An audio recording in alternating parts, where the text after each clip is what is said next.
This is the state of the Presidential Amnesty Training Center at Boro Town in Kolokoma-Opokoma local government area of Bayelsa State. The center was built by the federal government to equip young men and women in the Niger Delta with skills as part of efforts to curb youth restiveness in the region. But that has not been the case since February 2019, when some vandals reduced the facility to a sorry state. For this reason, a peace advocacy group tagged Movement for the Sustainable Development of the Niger Delta is calling on the federal government to intervene. We are calling on the President Muhammadu Buhari to strengthen his partnership with the interim administrator to achieve the goals of Amnesty program as established by his kinsman, late President Omar Musa Yar'Adua, and for the federal government to reconstruct the vandalized Presidential Amnesty Training Center in Bayelsa State and provide adequate security there.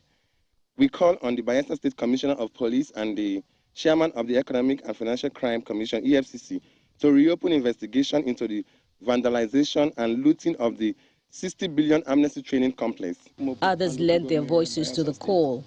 No matter what has happened, this place is a place that brought up so many people, trained so many people, people benefited from it, and really we want them to come back, to come and renovate the place, to see how far our people will benefit, the Niger Delta people will benefit, because I knew very well Niger people benefited from that vocational center.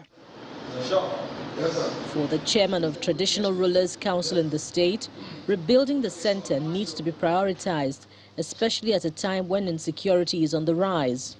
The federal government of Nigeria is not supposed to wait for a call to revisit the training center for youths at Kayama. Yes, it was vandalized a few years ago, about 2 or 3 years ago, and then it's been abandoned, yes. But the federal government should know that if you want to tackle and lower insecurity in Nigeria, institutions like that must be everywhere and up and doing. So the federal government should actually cause the Amnesty Office, get whoever that had their hands in that mess, bring them to book, and get that place running before it is too long.